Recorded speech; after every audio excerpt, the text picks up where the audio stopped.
ಗುರುವಾರ ಮುಸಲ್ಮಾನ ಬಂಧುಗಳ ಪವಿತ್ರ ಹಬ್ಬ ಆಗಿರ್ತಕ್ಕಂತಹ ಬಕ್ರೀದ್ ಹಬ್ಬದ ದಿನವೇ ಮುಖ್ಯಮಂತ್ರಿ ಸಿದ್ದರಾಮಯ್ಯನವರು ತಮ್ಮ ಸ್ಥಾನಕ್ಕೆ ರಾಜೀನಾಮೆಯನ್ನು ಕೂಡ ನೀಡಿದ್ದಾರೆ.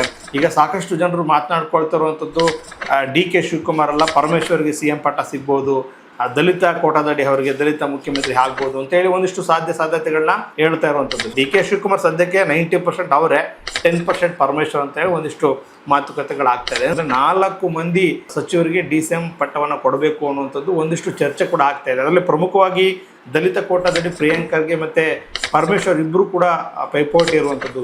ಲಿಂಗಾಯತ ಸಮುದಾಯದಲ್ಲಿ MB ಪಾಟೀಲ್ ಮತ್ತು ಈಶ್ವರ್ ಖಂಡ್ರೆ ಕೂಡ ನಡುವೆ ಒಂದು ರೀತಿ ಪೈಪೋಟಿ ಕೂಡ ಮತ್ತೊಂದು ಕಡೆ ಅಲ್ಪಸಂಖ್ಯಾತ ಕೋಟದಲ್ಲಿ ಯುಟಿಕಾದ ಮತ್ತು ಜಮೀರ್ ಇರುವಂಥದ್ದು, ಜೊತೆಗೆ ಜಾರ್ಜ್ ಕೂಡ ಇದ್ದಾರೆ. ಸೊ ಆ 3 ಜನರಲ್ಲಿ ಒಬ್ಬರಿಗೆ ಕೊಡುವಂತಹ ಚಾನ್ಸಸ್ಗಳು ಕೂಡ ಇರುವಂಥ ಸಿದ್ದರಾಮಯ್ಯನವರು ನನ್ನ ಬದಲು ನನ್ನ ಮಗನನ್ನು DCM ಮಾಡಿ ಅನ್ನುವಂಥದ್ದು ಭಾಳ ಚರ್ಚೆ ಕೂಡ ಆಗ್ತದೆ. ಯತೀಂದ್ರ ಸಿದ್ದರಾಮಯ್ಯನವರು MLC ಆಗಿದ್ದಾರೆ, ಅವ್ರಿಗೂ ಕೂಡ DCM ಆಗುವಂತಹ ಯೋಗ ಎಲ್ಲವೂ ಕೂಡ ಕೂಡಿ ಬಂದಿದೆ ಅಂತ ಹೇಳಲಾಗ್ತದೆ. ಮುಖ್ಯಮಂತ್ರಿ ಸಿದ್ದರಾಮಯ್ಯನವರು ಯಾವ ನಿಖರವಾದಂಥ ಕಾರಣವನ್ನು ರಾಜೀನಾಮೆಗೆ ಕೊಡ್ತಾರೆ, ಮತ್ತೆ ಮುಂದಿನ ದಿನಗಳಲ್ಲಿ ಅವರ ರಾಜಕೀಯ ನಡೆ ಏನಾಗಿರುತ್ತೆ, ಅವರ ರಾಜ್ಯಸಭೆಗೆ ಹೋಗ್ತಾರ, ರಾಷ್ಟ್ರ ರಾಜಕಾರಣಕ್ಕೆ ಹೋಗ್ತಾರ, ರಾಜ್ಯದಲ್ಲೇ ಉಳ್ಕೊಳ್ತಾರೆ. ಇದ್ರ ಮೈಸೂರಿನಲ್ಲಿ ಅವರು ಹೊಸ ಮನೆ ಕೂಡ ಕಟ್ಟಿದ್ದಾರೆ, ಅಲ್ಲಿ ಅವನ ಬಂದು ಅವರು ವಿಶ್ರಾಂತಿ ರಾಜಕೀಯ ಜೀವನವನ್ನು ಕಳೀತಾರ. ಸೊ ಎಲ್ಲದರ ಕುರಿತಾಗಿ ನಾಳೆ ಸಿದ್ದರಾಮಯ್ಯ ಇಡೀ ರಾಜ್ಯದ ಜನರನ್ನ ಉದ್ದೇಶಿಸಿ ಮಾತನಾಡ್ತಾರೆ. ಗುರುವಾರ ಮುಸಲ್ಮಾನ ಬಂಧುಗಳ ಪವಿತ್ರ ಹಬ್ಬ ಆಗಿರ್ತಕ್ಕಂತಹ ಬಕ್ರೀದ್ ಹಬ್ಬದ ದಿನವೇ ಮುಖ್ಯಮಂತ್ರಿ ಸಿದ್ದರಾಮಯ್ಯನವರು ತಮ್ಮ ಸ್ಥಾನಕ್ಕೆ ರಾಜೀನಾಮೆಯನ್ನು ಕೂಡ ನೀಡಿದ್ದಾರೆ. ಗುರುವಾರ ಬೆಳಿಗ್ಗೆ 9 ಗಂಟೆಗೆ ತಮ್ಮ ಆಪ್ತ ಶಾಸಕರು ಮತ್ತೆ ಸಚಿವರ ಜೊತೆ ಒಂದಿಷ್ಟು ಸಮಾಲೋಚನೆ ನಡೆಸಿ ನಂತರ 9 ಗಂಟೆಗೆ ಬ್ರೇಕ್ಫಾಸ್ಟನ್ನು ಸಿದ್ದರಾಮಯ್ಯನವರು ಅವರೆಲ್ಲರ ಜೊತೆಗೂಡಿ ಒಂದು ವಿದಾಯದ ಒಂದು ಬ್ರೇಕ್ಫಾಸ್ಟನ್ನು ಕೂಡ ಮಾಡ್ತಾರೆ. 9 ಗಂಟೆಗೆ ಆರಂಭವಾದಂತಹ ಬ್ರೇಕ್ಫಾಸ್ಟ್ ಒಂದು 9:30 ಅಥವಾ 9:45 ವೇಳೆಗೆ ಅದು ಮುಗಿಯುವಂತಹ ಎಲ್ಲ ಸಾಧ್ಯತೆಗಳು ಕೂಡ ಇದೆ. ನಂತರ ಆ ಒಂದು ಬ್ರೇಕ್ಫಾಸ್ಟ್ ಮುಗಿದ ನಂತರ ಸಿದ್ದರಾಮಯ್ಯನವರು ಏನು ಮಾಡ್ಬೋದು ಅನ್ನುವಂಥದ್ದು, ಯಾಕಂದರೆ ಸದ್ಯ ಅವರು ಕಾವೇರಿ ನಿವಾಸದಲ್ಲಿರ್ತಕ್ಕಂಥ ಒಂದಿಷ್ಟು ಕಾನೂನು ತಜ್ಞರ ಜೊತೆ ಕೊನೆ ಹಂತದ ಒಂದು ಚರ್ಚೆಯನ್ನು ಕೂಡ ಮಾಡ್ಬೋದು. ಅಂದರೆ ಯಾವ ರೀತಿ ರಾಜ್ಯಪಾಲರ ಹತ್ರ ಹೋಗಿ ನಾವು ರಾಜೀನಾಮೆಯನ್ನು ಸಲ್ಲಿಸಬೇಕು, ನಂತರ ಏನು, ಮುಂದೆ ಏನಾಗ್ಬೋದು, ಒಂದಿಷ್ಟು ಕಾನೂನು ವಿಚಾರಗಳ ಬಗ್ಗೆ ಒಂದಿಷ್ಟು ಕಾನೂನು ತಜ್ಞರ ಜೊತೆ ಅವರು ಮಾತುಕತೆಯನ್ನು ಕೂಡ ನಡೆಸ್ತಾರೆ. ನಂತರ ನೇರವಾಗಿ ಅವರು ಬಹುಶಃ ವಿಧಾನಸೌಧಕ್ಕೆ ಬರ್ಬೋದು ಅಂತೇಳಿ ಮಾಹಿತಿ ಕೂಡ ಸಿಗ್ತಾ ಇದೆ. ಅಂದರೆ ಅಲ್ಲಿ ರಾಜ್ಯ ಮುಖ್ಯ ಕಾರ್ಯದರ್ಶಿ ಆಗಿರ್ತಕ್ಕಂಥ CS ಅಂದರೆ CS ಸೇರಿದಂತೆ ಪ್ರಮುಖ ಉನ್ನತ ಅಧಿಕಾರಿಗಳನ್ನ ಭೇಟಿ ಮಾಡಿ ಅವ್ರಿಗೂ ಕೂಡ ಧನ್ಯವಾದವನ್ನು ಸಲ್ಲಿಸುವಂತಹ ಸಾಧ್ಯತೆಗಳು ಇದೆ ಅಂತಲೂ ಕೂಡ ಹೇಳಲಾಗ್ತಿದೆ. ನಂತರ ಸಿಬ್ಬಂದಿಗಳು ಕೂಡ ವಿದಾಯವನ್ನು ಹೇಳುವಂತಹ ಸಾಧ್ಯತೆಗಳಿದೆ ಅಂತಲೇ ಹೇಳಲಾಗ್ತಿದೆ. ಯಾಕಂದರೆ ತಮ್ಮ ಕಚೇರಿ ವೈಯಕ್ತಿಕ ಸಿಬ್ಬಂದಿಗಳಿಗೆ ಮತ್ತು ಭದ್ರತಾ ಸಿಬ್ಬಂದಿಗಳಿಗೆ ಕೃತಜ್ಞತೆಯನ್ನು ಸಲ್ಲಿಸುವಂತಹ ಒಂದು ನಿಟ್ಟಿನಲ್ಲಿ ಸಿದ್ದರಾಮಯ್ಯನವರು ಆ ಒಂದು ಕಾರ್ಯಕ್ರಮವನ್ನು ಕೂಡ ಇಟ್ಕೊಂಡಿದ್ದಾರೆ ಅಂತಲೇ ಹೇಳಲಾಗ್ತಿದೆ. ಯಾಕಂದರೆ ಅವರ ಜೊತೆ ಕಳೆದ 3 ವರ್ಷಗಳಿಂದ ನಿರಂತರವಾಗಿ ಯಾರೆಲ್ಲ ಸಿಬ್ಬಂದಿಗಳು ಭದ್ರತಾ ಪಡೆಯವರು ಎಲ್ಲರೂ ಕೂಡ ಕೆಲಸವನ್ನು ಮಾಡಿದರು, ಅವರು ಒಂದು ಕೃತಜ್ಞತೆ ಸಲ್ಲಿಸುವಂತಹ ಕೆಲಸವನ್ನು ಕೂಡ ಸಿದ್ದರಾಮಯ್ಯನವರು ಮಾಡಬಹುದು ಅಂತಲೇ ಈಗಾಗಲೇ ಹೇಳಲಾಗ್ತಿರುವಂಥದ್ದು. ಇನ್ನು ಆ ಒಂದು ಕೃತಜ್ಞತೆಯನ್ನು ಸಲ್ಲಿಸಿದ ನಂತರ ಅವ್ರು ಮತ್ತೆ ಎಲ್ಲಿ ಹೋಗಿ ಪ್ರೆಸ್ ಮೀಟನ್ನು ಮಾಡ್ತಾರೆ ಅಂದರೆ ಇಡೀ ರಾಜ್ಯವೇ ತೀವ್ರ ಕುತೂಹಲದಿಂದ ಎದುರು ನೋಡ್ತಿರತಕ್ಕಂತಹ ಸಿದ್ದರಾಮಯ್ಯನವರು ತಮ್ಮ ರಾಜೀನಾಮೆಗೆ ನಿಖರವಾದಂತಹ ಕಾರಣವನ್ನು ಏನು ಕೊಡ್ತಾರೆ, ಯಾಕೆ ಅವ್ರು ರಾಜೀನಾಮೆಯನ್ನು ಕೊಡ್ತಾ ಇದ್ದಾರೆ, ಮತ್ತು ಮುಂದಿನ ದಿನಗಳಲ್ಲಿ ಅವರ ರಾಜಕೀಯ ನಡೆ ಏನು ಅನ್ನೋದು ಭಾಳ ಇಡೀ ರಾಜ್ಯದ ಜನರಿಗೆ ಭಾಳಷ್ಟು ಚರ್ಚೆ ಕೂಡ ಆಗಿರುವಂಥದ್ದು. ಅಂದರೆ ಭಾಳ ಕುತೂಹಲ ಮೂಡಿಸ್ತಾ ಇದೆ ಆ ಒಂದು ಸಿದ್ದರಾಮಯ್ಯನವರು ಏನು ಮಾತನಾಡ್ಬೋದು ಅಂತೇಳಿ. ಯಾಕೆಂದರೆ ನಾವು ಸಾಮಾನ್ಯ ನೋಡ್ಬೋದು, ಯಡಿಯೂರಪ್ಪನವರು ಕೂಡ ತಮ್ಮ ಮುಖ್ಯಮಂತ್ರಿ ಸ್ಥಾನಕ್ಕೆ ರಾಜೀನಾಮೆಯನ್ನು ಕೊಡುವಂತಹ ಸಂದರ್ಭದಲ್ಲಿ ಒಂದು ವೇದಿಕೆ ಕಾರ್ಯಕ್ರಮದಲ್ಲಿ ಅವರು ತಮ್ಮ ಈ ರಾಜೀನಾಮೆಯನ್ನು ಕೂಡ ಘೋಷಣೆ ಮಾಡೋಗಿದ್ರು. ಅಂದರೆ ಈ ಕಾರ್ಯಕ್ರಮ ಮುಗಿಸಿ ನಾನು ನೇರವಾಗಿ ರಾಜಭವನಕ್ಕೆ ಹೋಗಿ ತನ್ನ ಮುಖ್ಯಮಂತ್ರಿ ಸ್ಥಾನಕ್ಕೆ ನಾನು ರಾಜೀನಾಮೆಯನ್ನು ಕೊಡ್ತೀನಿ ಅಂತೇಳಿ ಯಡಿಯೂರಪ್ಪನವರು ಕೂಡ ಹಿಂದೆ ಹೇಳಿದ ನಾವು ಕೂಡ ನಿಲ್ಲಿಸ್ಕೊಡ್ಬೇಕಾಗುತ್ತೆ. ಅದೇ ರೀತಿ ಸಿದ್ದರಾಮಯ್ಯನವರು ಮಾತನಾಡ್ತಾರಾ ಅನ್ನೋಂಥದ್ದು ಕೂಡ ಭಾಳ ಜನರಿಗೆ ಕನ್ಫ್ಯೂಸ್ ಕೂಡ ಆಗಿರುವಂಥದ್ದು. ಹಾಗಾಗಿ ಸಿದ್ದರಾಮಯ್ಯನವರು ಎಲ್ಲಿ ಪ್ರೆಸ್ ಮೀಟ್ ಮಾಡ್ತಾರೆ, ಎಲ್ಲಿ ಸುದೀರ್ಘವಾಗಿ ಇಡೀ ರಾಜ್ಯದ ಜನರನ್ನು ಉದ್ದೇಶಿಸಿ ಮಾತನಾಡ್ತಾರೆ, ಜೊತೆಗೆ ಕಾಂಗ್ರೆಸ್ ಪಕ್ಷದ ಕಾರ್ಯಕರ್ತರು, ಮುಖಂಡರು, ಅಭಿಮಾನಿಗಳು, ಹಿತೈಷಿಗಳು ಇವರಿಗೆಲ್ಲ ಏನು ಸಂದೇಶವನ್ನು ಕೊಡ್ತಾರೆ ಅನ್ನೋದು ಭಾಳ ಕುತೂಹಲ ಅಂತೂ ಮೂಡಿಸ್ತಾ ಇದೆ. ಸಿದ್ದರಾಮಯ್ಯ ನೇರವಾಗಿ ಎಲ್ಲಿ ಪ್ರೆಸ್ ಮೀಟ್ ಮಾಡ್ತಾರೆ ಅನ್ನೋದು ಭಾಳ ಜನರಿಗೆ ರೀತಿ ಗೊಂದಲ ಕೂಡ ಆಗಿರುವಂಥದ್ದು. ಮೊದಲಿಗೆ ಅವರು KPCC ಕಚೇರಿಯನ್ನು ಆಯ್ಕೆ ಮಾಡ್ಕೊಳ್ತಾರೆ ಅಂತಲೇ ಹೇಳಲಾಗ್ತಿದೆ. ಯಾಕಂದರೆ ಪಕ್ಷ ಸಂಘಟನೆ ವಿಚಾರ ಆಗಿರ್ಬೋದು ಅಥವಾ ಹಿರಿಯ ನಾಯಕರ ಜೊತೆ ಕೂಡಿ ಪಕ್ಷದ ವೇದಿಕೆಯಲ್ಲಿ ಆ ಒಂದು ರಾಜೀನಾಮೆಯನ್ನು ಘೋಷಣೆ ಮಾಡಿದಂತಹ ಸಂದರ್ಭದಲ್ಲಿ ಯಾವುದೇ ರೀತಿಯಂತಹ ಗೊಂದಲ ನಮ್ಮಲ್ಲಿ ಇಲ್ಲ, ನಮ್ಮಲ್ಲಿ ನಾವೆಲ್ಲರೂ ಕೂಡ ಒಗ್ಗಟ್ಟಾಗಿದ್ದೇವೆ, ಹೈಕಮಾಂಡ್ ಅವರ ತೀರ್ಮಾನಕ್ಕೆ ನಾನು ಬದ್ಧನಾಗಿದ್ದೇನೆ, ಅವ್ರ ಜೊತೆ ಒಂದು ಒಳ್ಳೆಯ ಬಾಂಧವ್ಯನ ಇಟ್ಕೊಂಡಿದ್ದೇನೆ, ಗೌರವಯುತವಾಗಿ ನಾನು ಮುಖ್ಯಮಂತ್ರಿ ಸ್ಥಾನಕ್ಕೆ ರಾಜೀನಾಮೆಯನ್ನು ಕೊಡ್ತಾ ಇದ್ದೀನಿ ಅಂತೇಳಿ ಸ್ಪಷ್ಟವಾದಂತಹ ಸಂದೇಶವನ್ನು ಇಡೀ ರಾಜ್ಯದ ಜನರಿಗೆ ತಿಳಿಸ್ಬೋದು. ಹಾಗೆ ಪಕ್ಷದ ವೇದಿಕೆಯಲ್ಲಿ ಮಾತನಾಡಿದಂತಹ ಸಂದರ್ಭದಲ್ಲಿ ಪಕ್ಷಕ್ಕೂ ಕೂಡ ಯಾವುದೇ ರೀತಿ ಡ್ಯಾಮೇಜ್ ಕೂಡ ಆಗೋದಿಲ್ಲ. ಯಾಕೆಂದರೆ ಇವರು ರಾಜೀನಾಮೆ ಕೊಡುವಂತಹ ಸಂದರ್ಭದಲ್ಲಿ JDS BJPನವರು ಒಂದಿಷ್ಟು ರಾಜಕೀಯನ ಮಾಡ್ಬೋದು. ಹೀಗಾಗಿ ಕಾಂಗ್ರೆಸ್ ಪಕ್ಷಕ್ಕೆ ಡ್ಯಾಮೇಜ್ ಆಗ್ಬೋದು ಅನ್ನೋ ಕಾರಣಕ್ಕಾಗಿ ಕಾಂಗ್ರೆಸ್ ಪಕ್ಷದ ಕಾರ್ಯಕರ್ತರು, ಮುಖಂಡರು, ನಾಯಕರು ಮತ್ತು ಇವರ ಅಭಿಮಾನಿಗಳು ಮತ್ತು ಹಿತೇಶವರು ಎಲ್ಲರನ್ನೂ ಉದ್ದೇಶಿಸಿ ಅಲ್ಲಿ ಮಾತನಾಡೋದು ಸೂಕ್ತ ಅಂತಲೂ ಕೂಡ ಒಂದಿಷ್ಟು ಅಂದಾಜು ಕೂಡ ಮಾಡಲಾಗ್ತಿದೆ. ಹೀಗಾಗಿ KPCC ಕಚೇರಿಯನ್ನು ಕೂಡ ಆಯ್ಕೆ ಮಾಡಿಕೊಳ್ಬಹುದು ಅಂತಲೇ ಹೇಳಲಾಗ್ತಿದೆ. ಅದಕ್ಕೂ ಮುನ್ನ ಬ್ರೇಕ್ಫಾಸ್ಟ್ ಇನ್ನು 9 ಗಂಟೆಗೆ ನಡೆಯುತ್ತೆ. 9ರಿಂದ 9:15 ಅಥವಾ 10 ಗಂಟೆ ಅಷ್ಟೊತ್ತಿಗೆಲ್ಲ ಆ ಬ್ರೇಕ್ಫಾಸ್ಟ್ ಮುಗಿದ ಮೇಲೆ ತಕ್ಷಣ ಕಾವೇರಿ ನಿವಾಸದಲ್ಲೇ ಪ್ರೆಸ್ ಮೀಟ್ ಕರಿಬಹುದು ಅನ್ನುವಂತಹ ಸಾಧ್ಯತೆಗಳು ಇರುವಂಥದ್ದು. ಅಲ್ಲಿ ಮೇ ಬಿ ಬ್ರೇಕ್ಫಾಸ್ಟ್ ಮುಗಿದ ನಂತರ ಮಾಧ್ಯಮಗಳ ಜೊತೆ ಸುದ್ದಿಗೋಷ್ಠಿಯನ್ನು ಉದ್ದೇಶಿಸಿ ಸಿದ್ದರಾಮಯ್ಯವರು ಮಾತನಾಡ್ಬೋದಾ ಅನ್ನುವಂತಹ ಚಾನ್ಸಸ್ ಕೂಡ ಇರುವಂಥದ್ದು. ಇದಾದ ನಂತರ ಅಂದರೆ ಎರಡರಲ್ಲೂ ಕೂಡ ಆಗದೆ ಹೋದರೆ ಮೇ ಬಿ ರಾಜ್ಭವನಕ್ಕೆ ಹೋಗಿ ರಾಜ್ಯಪಾಲರಿಗೆ ತಮ್ಮ ಮುಖ್ಯಮಂತ್ರಿ ಸ್ಥಾನಕ್ಕೆ ರಾಜೀನಾಮೆಯನ್ನು ಕೊಟ್ಟು ನಂತರ ಅವರು ರಾಜಭವನದ ಮುಂದೆ ಮಾಧ್ಯಮ ಗ್ಯಾಲರಿಯಲ್ಲಿ ಬಂದು ಮಾತನಾಡ್ಬೋದು ಅನ್ನುವಂಥದ್ದನ್ನು ಕೂಡ ಒಂದಿಷ್ಟು ಚರ್ಚೆಗಳು ಕೂಡ ಆಗ್ತಾ ಇದೆ. ಇವು ಯಾವುದು ಕೂಡ ಸಾಧ್ಯವಾಗದೇ ಇದ್ದರೆ ಮೇ ಬಿ ಸರ್ಕಾರದ ಸಾಧನೆಗಳ ಬಗ್ಗೆ ಮಾತನಾಡಲಿಕ್ಕೆ ಅವರು ವಿಧಾನಸೌಧ ತಮ್ಮ ಕಾನ್ಫರೆನ್ಸ್ ಹಾಲ್ನೇ ಮಾತಾಡ್ಬೋದು ಅಂತಲೂ ಕೂಡ ಅಂದಾಜು ಮಾಡಲಾಗ್ತಿದೆ. ಯಾಕೆಂದರೆ ಕಳೆದ 3 ವರ್ಷಗಳಿಂದಲೂ ಕೂಡ ಅವರು ಸರ್ಕಾರವನ್ನು ನಿಭಾಯಿಸಿದ್ದಾರೆ. ಗ್ಯಾರಂಟಿ ಯೋಜನೆಗಳನ್ನು ಕೂಡ ಭಾಳ ಅಚ್ಚುಕಟ್ಟಾಗಿ ನಿಭಾಯಿಸಿದ್ದಾರೆ. ಸರ್ಕಾರದ ಸಾಧನೆಗಳನ್ನ ಅವರು ಉದ್ದೇಶಿಸಿ ಇಡೀ ರಾಜ್ಯದ ಜನರ ಜೊತೆ ಮಾತನಾಡ್ತಾರೆ. ಯಾಕೆಂದರೆ ಇವತ್ತು ನಾವು ಎಕ್ಸ್ ಖಾತೆಯಲ್ಲೂ ಕೂಡ ಸಿದ್ದರಾಮಯ್ಯ ನೋಡಿದ್ವಿ, ಅವರು ಕೂಡ 3 ವರ್ಷದ ಸಾಧನೆಗಳನ್ನ ಇಡೀ ರಾಜ್ಯದ ಜನರಿಗೆ ಅರ್ಪಿಸಿದ್ದಾರೆ. ಸೊ ಹಾಗಾಗಿ ಇಂತಹ ಒಂದು ಸರ್ಕಾರ ಸಾಧನೆಗಳನ್ನ ಹೇಳುವಂಥದ್ದು, ಗ್ಯಾರಂಟಿ ಯೋಜನೆಗಳ ಬಗ್ಗೆ ಮಾತನಾಡುವಂಥದ್ದು, ನನ್ನ ಅವಧಿಯಲ್ಲಿ ಯಾವುದೇ ರೀತಿಯಂಥ ತಪ್ಪುಗಳು ಆಗಿಲ್ಲ ಅನ್ನೋದನ್ನು ಕೂಡ ಸ್ಪಷ್ಟಪಡಿಸಲಿಕ್ಕೆ ಮೇ ಬಿ ವಿಧಾನಸೌಧದ ಒಂದು ಕಾನ್ಫರೆನ್ಸ್ ಹಾಲ್ ಯೋಗ್ಯ ಅಂತ ಕಾಣುತ್ತೆ. ಮೇ ಬಿ ಅಲ್ಲೇ ಅವರು ಮಾತನಾಡ್ಬೋದು ಅಂತಲೂ ಕೂಡ ಹೇಳಾಗ್ತದೆ. ಅಂದರೆ 4-5 ಕಡೆ ಅವರು ಪ್ರೆಸ್ ಮೀಟ್ ಮಾಡಬಹುದು ಅನ್ನುವಂತಹ ಸಾಧ್ಯತೆಗಳಿದೆ. ಈ ಪ್ರೆಸ್ ಮೀಟ್ ಮುಗಿದ ನಂತರ ಏನು ಮಾಡ್ತಾರೆ ಅಂದರೆ ಮಧ್ಯಾಹ್ನದ ವೇಳೆಗೆ ನೇರವಾಗಿ ಅವರು ರಾಜ್ಭವನಕ್ಕೆ ಹೋಗ್ತಾರೆ. ಅಲ್ಲಿ ರಾಜ್ಯಪಾಲರಾಗಿರ್ತಕ್ಕಂತಹ ಗೆಹ್ಲೋಟ್ ಅವರಿಗೆ ತಮ್ಮ ರಾಜೀನಾಮೆ ಪತ್ರವನ್ನು ಸಲ್ಲಿಸ್ತಾರೆ ಅಂತಲೇ ಈಗಾಗಲೇ ಹೇಳಲಾಗ್ತಿರುವಂಥದ್ದು. ಅಂದರೆ ನೇರವಾಗಿ ಅವರು ರಾಜ್ಭವನಕ್ಕೆ ಹೋಗಿ ರಾಜ್ಯಪಾಲರಿಗೆ ರಾಜೀನಾಮೆ ಪತ್ರವನ್ನು ಸಲ್ಲಿಸಿದ್ದಾರೆ. ಅವನ ಜೊತೆಗೆ ನಿಖರವಾದಂಥ ಕಾರಣವನ್ನು ಅಂದರೆ ವೈಯಕ್ತಿಕ ಕಾರಣಗಳಿಂದ ನಾನು ರಾಜೀನಾಮೆಯನ್ನು ಸಲ್ಲಿಸ್ತಾ ಇದ್ದೀನಿ ಅಂತೇಳಿ ಅಲ್ಲಿ ಅವರು ರಾಜ್ಯಪಾಲರಿಗೆ ತಮ್ಮ ರಾಜೀನಾಮೆ ಪತ್ರವನ್ನು ಕೂಡ ಕೊಟ್ಟು ಬರ್ತಾರೆ ಅಂತಲೇ ಹೇಳಲಾಗ್ತಿದೆ. ರಾಜಭವನ ಮುಗಿಸಿದ ನಂತರ ಅವರು ವಾಪಸ್ ತಮ್ಮ ಕಾವೇರಿ ನಿವಾಸಕ್ಕೆ ಬರ್ತಾರೆ. ಅಲ್ಲಿ ಬಂದಂಥ ಒಂದಿಷ್ಟು ರೆಸ್ಟ್ ಮಾಡಿ ಸಂಜೆ ಅಷ್ಟೊತ್ತಿಗೆ ಈ CLP ಮೀಟಿಂಗ್ ಕೂಡ ಆಗ್ತಾರೆ. ಯಾಕಂದರೆ ಇವತ್ತು ಸಂಜೆ ಅಥವಾ ನಾಳೆ ಬೆಳಿಗ್ಗೆ AICCಯಿಂದ ಸಾಕಷ್ಟು ವೀಕ್ಷಕರ ತಂಡ ಕೂಡ ಆಗಮಿಸ್ತಾ ಇದೆ. KC ವೇಣುಗೋಪಾಲ್ ಆಗಿರ್ಬೋದು, ಸುರ್ಜೇವಾಲಾ ಆಗಿರ್ಬೋದು, AICCಯ ಸಾಕಷ್ಟು ವೀಕ್ಷಕರು ಕೂಡ ಅಂದರೆ CLP ಮೀಟಿಂಗ್ ಇರೋದ್ರಿಂದ ಅಲ್ಲಿ ಹೊಸ ನಾಯಕನ ಆಯ್ಕೆ ಪ್ರಕ್ರಿಯೆ ಆಗಬೇಕಲ್ಲ. ಹಾಗಾಗಿ ಆ ಒಂದು ಆಯ್ಕೆ ಪ್ರಕ್ರಿಯೆಯನ್ನು ಯಾವ ರೀತಿ AICC ಮಾಡ್ತಾರೆ ಅಂತಲೂ ಕೂಡ ನಾವು ಅಲ್ಲಿ ತೀವ್ರ ಕುತೂಹಲದಿಂದ ನೋಡ್ಬೋದು. ಆ ಒಂದು ಹೊಸ ನಾಯಕನ ಆಯ್ಕೆ ಪ್ರಕ್ರಿಯೆಯಲ್ಲಿ ಸಿದ್ದರಾಮಯ್ಯರು ಕೂಡ ಪಾಲ್ಗೊಳ್ತಾರೆ. ಅಂದರೆ ಎಲ್ಲ ರಾಜ್ಯದ ಶಾಸಕರು ಮತ್ತು AICC ವೀಕ್ಷಕರು, KPCC ಪದಾಧಿಕಾರಿಗಳು ಕೂಡ ಎಲ್ಲರೂ ಅಲ್ಲಿ ಇರ್ತಾರೆ.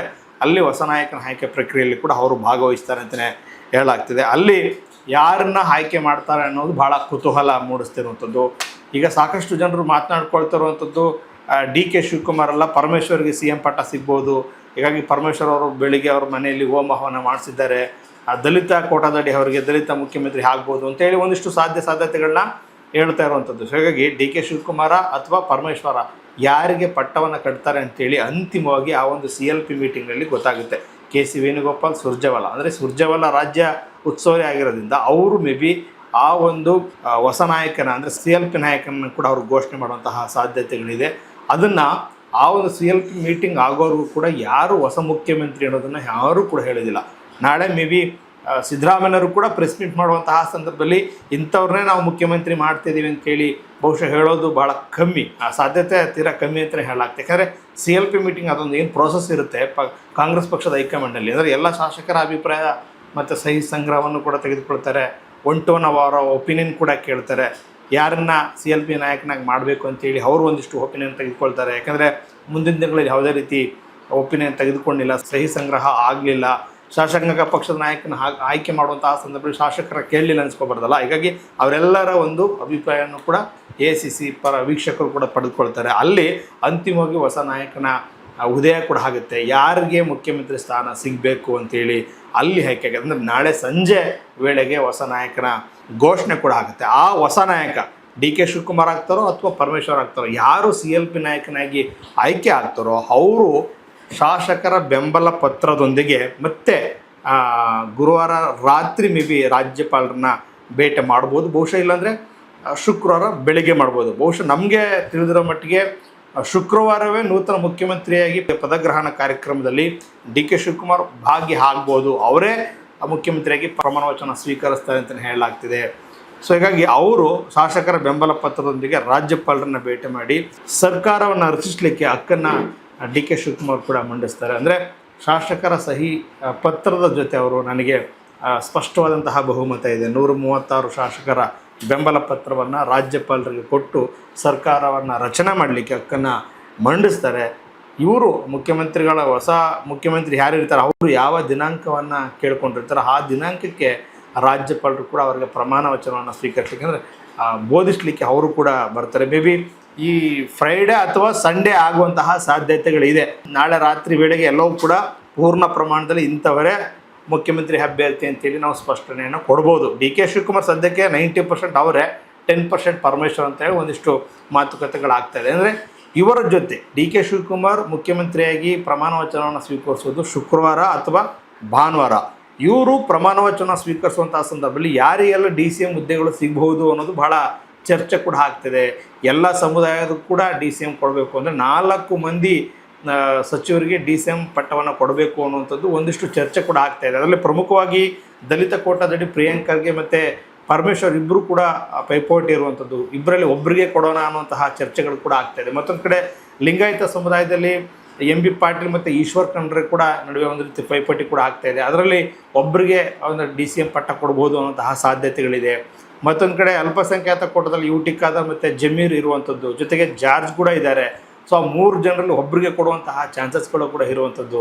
ಹೀಗಾಗಿ ಎಲ್ಲ ಜಾತಿ ಸಮೀಕರಣವನ್ನು ಮಾಡಿ ಎಲ್ಲರಿಗೂ ಕೂಡ ಒಂದು DCM ಹುದ್ದೆಗಳನ್ನ ಕೊಡಬೇಕು ಅಂದರೆ 4 ಮಂದಿ DCM ಮಾಡಬೇಕು ಅನ್ನೋಂಥದ್ದು ಭಾಳ ಸ್ಪಷ್ಟವಾಗಿ ಕಾಂಗ್ರೆಸ್ ಪಕ್ಷದಲ್ಲಿ ಕೇಳಿಬರ್ತದೆ. ಇದೆಲ್ಲರ ಪ್ರಮುಖವಾಗಿ ಅಂದರೆ ಈ ಒಂದು ಪ್ರಕ್ರಿಯೆಯಲ್ಲಿ ಸಿದ್ದರಾಮಯ್ಯನವರು ತನ್ನ ಒಪಿನಿಯನ್ ಕೂಡ ಹೈಕಮಾಂಡ್ಗೆ ಸಲ್ಲಿಸಿದ್ದಾರೆ. ನನ್ನ ಬದಲು ನನ್ನ ಮಗನನ್ನು DCM ಮಾಡಿ ಅನ್ನುವಂಥದ್ದು ಭಾಳ ಚರ್ಚೆ ಕೂಡ ಆಗ್ತದೆ. ಹೀಗಾಗಿ ಯತೀಂದ್ರ ಸಿದ್ದರಾಮಯ್ಯನವರು MLC ಆಗಿದ್ದಾರೆ, ಅವ್ರಿಗೂ ಕೂಡ DCM ಆಗುವಂತಹ ಯೋಗ ಎಲ್ಲವೂ ಕೂಡ ಕೂಡಿ ಬಂದಿದೆ ಅಂತ ಹೇಳಲಾಗ್ತಿದೆ. OBC ಕೋಟಾದಲ್ಲಿ ಯತೀಂದ್ರ ಸಿದ್ದರಾಮಯ್ಯನವರು DCM ಆಗುವಂತಹ ಎಲ್ಲ ಸಾಧ್ಯತೆಗಳಿದೆ. ಅಂದರೆ ಡಿ ಕೆ ಶಿವಕುಮಾರ್ ಜೊತೆ 4 ಮಂದಿ DCMಗಳಾಗಿ ಪ್ರಮಾಣ ವಚನವನ್ನು ಅವತ್ತೇ ಸ್ವೀಕರಿಸ್ತಾರ ನಾವು ಕಾದು ನೋಡಬೇಕಾಗಿದೆ. ಯಾಕಂದರೆ ಸಾಂವಿಧಾನಿಕ ಹುದ್ದೆ ಅಲ್ಲದೇ ಇದ್ದರೂ ಕೂಡ ಅದೊಂದು ರೀತಿ ಮುಖ್ಯಮಂತ್ರಿಗಳ ಜೊತೆ ಕೂತ್ಕೊಳ್ಳಿಕ್ಕೆ, ನಿಂತ್ಕೊಳ್ಳಿಕ್ಕೆ, ಅವ್ರ ಜೊತೆ ಓಡಾಡಲಿಕ್ಕೆ, ಸರ್ಕಾರದ ಜೊತೆ ಬೆನ್ನೆಲುಬಾಗಿ ಒಂದಿಷ್ಟು ಸರ್ಕಾರವನ್ನು ಸಮರ್ಥಿಸ್ಕೊಳ್ಳಿಕ್ಕೆ, ವಿರೋಧ ಪಕ್ಷದವ್ರನ್ನ ಹೆದರ್ಸ್ಕೊಳ್ಳಿಕ್ಕೆ, ಒಂದಿಷ್ಟು ಸರ್ಕಾರದ ಕೆಲಸದಲ್ಲಿ ಭಾಗಿಯಾಗಲಿಕ್ಕೆ ಈ DCM ಹುದ್ದೆ ಕೂಡ ಒಂದಿಷ್ಟು ಪವರ್ ಆಗುತ್ತೆ. ಹೀಗಾಗಿ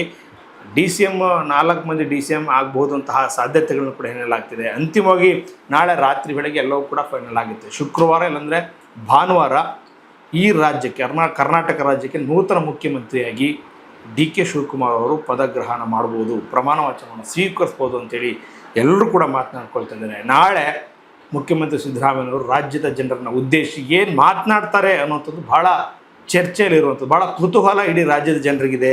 ಅವರು ಯಾವ ಕಾರಣವನ್ನು, ನಿಖರವಾದಂಥ ಕಾರಣವನ್ನು ರಾಜೀನಾಮೆಗೆ ಕೊಡ್ತಾರೆ, ಮತ್ತು ಮುಂದಿನ ದಿನಗಳಲ್ಲಿ ಅವರ ರಾಜಕೀಯ ನಡೆ ಏನಾಗಿರುತ್ತೆ, ಅವರ ರಾಜ್ಯಸಭೆಗೆ ಹೋಗ್ತಾರಾ, ರಾಷ್ಟ್ರ ರಾಜಕಾರಣಕ್ಕೆ ಹೋಗ್ತಾರಾ, ಅಥವಾ ಇಲ್ಲೇ ರಾಜ್ಯದಲ್ಲೇ ಉಳ್ಕೊಳ್ತಾರೆ. ಹೇಗಿದ್ರು ಮೈಸೂರಿನಲ್ಲಿ ಅವರು ಹೊಸ ಮನೆ ಕೂಡ ಕಟ್ಟಿದ್ದಾರೆ, ಅಲ್ಲಿ ಅವನ ಬಂದು ಅವರು ವಿಶ್ರಾಂತಿ ರಾಜಕೀಯ ಜೀವನವನ್ನು ಕಳೀತಾರ. ಸೊ ಎಲ್ಲದರ ಕುರಿತಾಗಿ ನಾಳೆ ಸಿದ್ದರಾಮಯ್ಯನವರು ಇಡೀ ರಾಜ್ಯದ ಜನರನ್ನ ಉದ್ದೇಶಿಸಿ ಮಾತನಾಡ್ತಾರೆ. ಯಾಕಂದರೆ ಅವರು 8 ವರ್ಷಗಳ ಕಾಲ ಈ ರಾಜ್ಯದಲ್ಲಿ ಮುಖ್ಯಮಂತ್ರಿಯಾಗಿ ಸೇವೆ ಸಲ್ಲಿಸಿದಂಥವ್ರು, 15 ಬಜೆಟ್ಗಳನ್ನ ಮಂಡಿಸಿದವರು, ಈ ರಾಜ್ಯದಲ್ಲಿ ಏನಾದರೂ ಒಂದಿಷ್ಟು ಹೊಸ ಯೋಜನೆಗಳಿಗೆ ಕಾಯಕಲ್ಪ ಕೊಟ್ಟಂತಹ ಏನಾದರೂ ಯೋಜನೆಗಳಿಗೆ ಅವರು ರೂವಾರಿಯಾಗಿದ್ದರೆ ಅಂತ ಹೇಳಿದ್ರೆ ಅದು ಸಿದ್ದರಾಮಯ್ಯನವರು. ಇವತ್ತು ಕೂಡ ಸಿದ್ದರಾಮಯ್ಯನವರು ಅಂತ ಹೇಳಿದರೆ ಗ್ರಾಮೀಣ ಭಾಗದಲ್ಲಿ ಅನ್ನದಾತ ಅಂತಲೂ ಕೂಡ ಕರೀತಾರೆ. ಭಾಳಷ್ಟು ಭಾಗ್ಯಗಳನ್ನ ಕೊಟ್ಟಂಥ ಭಾಗ್ಯ ವಿಧಾತ ಅಂತಲೂ ಕೂಡ ಸಿದ್ದರಾಮಯ್ಯನವ್ರನ್ನ ಕರೀತಾರೆ. ಅಷ್ಟೊಂದು ಯೋಜನೆಗಳನ್ನ ಇಡೀ ರಾಜ್ಯದ ಜನರಿಗೆ ಅರ್ಪಣೆ ಮಾಡಿದಂತಹ ಸಿದ್ದರಾಮಯ್ಯನವರು ನಾಳೆ ಮುಖ್ಯಮಂತ್ರಿ ಹುದ್ದೆಗೆ ರಾಜೀನಾಮೆಯನ್ನು ಸಲ್ಲಿಸೋ ಮೂಲಕ ಇಡೀ ರಾಜ್ಯದ ಜನರಿಗೆ ಮುಖ್ಯಮಂತ್ರಿಯಾಗಿದ್ದಂತಹ ಅಧಿಕಾರ ಎಲ್ಲೊಂದು ಕಡೆ ನಾಳೆ ಅವರಿಗೆ ಅಂತ್ಯ ಆಗುತ್ತೆ. ಮತ್ತೆಂದೂ ಕೂಡ ಸಿದ್ದರಾಮಯ್ಯನವರು ಮುಖ್ಯಮಂತ್ರಿ ಆಗಲಿಕ್ಕೆ ಮುಂದಾಗೋದಿಲ್ಲ. ಯಾಕಂದರೆ ಅವರು ಮುಖ್ಯಮಂತ್ರಿ ಆಗಿದ್ದಾಗಲೇ ಅವ್ರನ್ನ ಕೆಳಗಿಳಿಸಿದಂತಹ ಸಂದರ್ಭದಲ್ಲಿ ಮುಂದಿನ ದಿನಗಳಲ್ಲಿ ಅವರು ಮತ್ತೆ ಮುಖ್ಯಮಂತ್ರಿ ಆಗ್ಬೋದು, 2028ಕ್ಕೆ ಮುಖ್ಯಮಂತ್ರಿ ಆಗ್ಬೋದು, 2033ಕ್ಕೆ ಮತ್ತೆ ಮುಖ್ಯಮಂತ್ರಿ ಆಗ್ಬೋದು. ಇವೆಲ್ಲವೂ ಕೂಡ ಸಾಧ್ಯವಾಗದ ಮಾತು. ಹೀಗಾಗಿ ಮತ್ತೆಂದು ಸಿದ್ದರಾಮಯ್ಯನವ್ರನ್ನ ನಾವು ಮುಖ್ಯಮಂತ್ರಿ ಆಗಿ ನೋಡಲಿಕ್ಕೆ ಸಾಧ್ಯವೇ ಇಲ್ಲ ಅಂತೇಳಿ ನಾನಾದರೂ ಭಾವಿಸ್ತೀನಿ. ಆದರೆ ನಾಳೆ ಸಿದ್ದರಾಮಯ್ಯನವರು ಮುಖ್ಯಮಂತ್ರಿ ಆಗಿರುವಂಥದ್ದು ಕೊನೆಯ ದಿನ ಅಂತಲೇ ಹೇಳ್ಬೋದು. ಅವರು ಯಾವ ರೀತಿ ನಾಳೆ ಆ ಮುಖ್ಯಮಂತ್ರಿ ಆದಂತಹ ಕೊನೆಯ ದಿನ ಸಂದರ್ಭದಲ್ಲಿ ಯಾವ ರೀತಿ ಅವರು ತಮ್ಮ ವಿಚಾರಗಳನ್ನ ಮಂಡಿಸ್ತಾರೆ, ರಾಜ್ಯ ಜನರಿಗೆ ತಿಳಿಸ್ತಾರೆ, ಜೊತೆಗೆ ಅವರ ಆಪ್ತರುಗಳು ಯಾವ ರೀತಿ ಅದನ್ನು ಸ್ವೀಕರಿಸ್ತಾರೆ. ಯಾಕಂದರೆ ಸಿದ್ದರಾಮಯ್ಯನವರು ಅಹಿಂದ ನಾಯಕ. ಯಾಕಂದರೆ ಇಡೀ ಕಾಂಗ್ರೆಸ್ ಪಕ್ಷ 2013 ಮತ್ತು 2023ರಲ್ಲಿ ರಾಜ್ಯದಲ್ಲಿ ಆಡಳಿತಕ್ಕೆ ಬರಲಿಕ್ಕೆ ಅವರು ಕೂಡ ಪ್ರಮುಖರು, ಅವರು ಕೂಡ ಕಾರಣಕರ್ತರು. 2006 ನಂತರ ಕಾಂಗ್ರೆಸ್ ಎಷ್ಟರ ಮಟ್ಟಿಗೆ ಕರ್ನಾಟಕದಲ್ಲಿ ನೆಲೆ ಹೂರ್ತು, ಎಷ್ಟರ ಮಟ್ಟಿಗೆ ಕಾಂಗ್ರೆಸ್ ಪಕ್ಷವನ್ನು ಸಿದ್ದರಾಮಯ್ಯನವರು ಕಟ್ಟಿದ್ರು, ಎಲ್ಲವೂ ಕೂಡ ಗೊತ್ತಿರೋಂತಹ ವಿಚಾರ. ಹೀಗಾಗಿ ಇಂತಹ ಅಹಿಂದ ನಾಯಕನ ಯುಗಾಂತ್ಯ ನಾಳೆ ಆಗ್ತಾ ಇದೆ. ಯಾಕೆಂದರೆ ಅವರು ಮುಂದೆ ರಾಷ್ಟ್ರ ರಾಜಕಾರಣಕ್ಕೆ ಅವ್ರಿಗೆ ಭಾಳಷ್ಟು ಕಡೆ ಅವ್ರ ಮಾಧ್ಯಮಗಳ ಜೊತೆ ಮಾತನಾಡುವಂಥ ಸಂದರ್ಭದಲ್ಲಿ ನನಗೆ ಇಷ್ಟ ಇಲ್ಲ, ಅದನ್ನು ನಾನು ನಿರಾಕರಿಸ್ತೀನಿ ಅಂತೇಳಿ ಸ್ಪಷ್ಟವಾಗಿ ಹೇಳಿದ್ದಾರೆ. ಹೀಗಾಗಿ ಬಹುಶಃ ಅವರು ರಾಜಕಾರಣದಲ್ಲಿ ಇದ್ದು ತಮ್ಮ ರಾಜಕೀಯ ಜೀವನವನ್ನು ಮುಗಿಸ್ಬೋದು ಅನ್ನುವಂತಹ ನಿಟ್ಟಿನಲ್ಲಿ ಸಾಕಷ್ಟು ಚರ್ಚೆಗಳು ಕೂಡ ಆಗ್ತಾಯಿದೆ. ಹೀಗಾಗಿ ನಾಳೆ ಸಿದ್ದರಾಮಯ್ಯನವರು ತಮ್ಮ ಮುಖ್ಯಮಂತ್ರಿ ಸ್ಥಾನಕ್ಕೆ ರಾಜೀನಾಮೆಯನ್ನು ಸಲ್ಲಿಸ್ತಿರುವಂಥದ್ದು ಎಲ್ಲರಿಗೂ ಅಂತ ತಿಳಿದಿರೋ ವಿಚಾರ.